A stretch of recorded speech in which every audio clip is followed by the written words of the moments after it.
পঙ্খির নাচন দেখলে হুতুম পেশা হয় বেজার। এই কথা জানা সবার, এই কথা জানা সবার। ইসলামের বিজয় দেখে কুফরি মতবাদের দলের নেতা ওই তারেক জিয়া শয়তান হয় বেজার রে, হয় বেজার।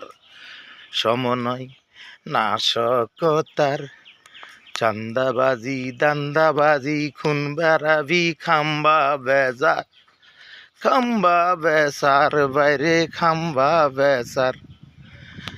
এখন ইসলামের জোয়ার নেমেছে, পাল্লা মার্কা দল নেমেছে, আল কোরআনের বিজয় হবে, মার্কে হেঁটে বাজারে সয়লাভ সোয়ার। ওই গোসা দেখো মুখে বেজার, আরে গোসা মুখে দেখো ফেসার। ময়ূর পঙ্খির নাচ দেখিয়া হুতুম পেহসা তারেক জিয়া শয়তান হইয়াছে বেজার।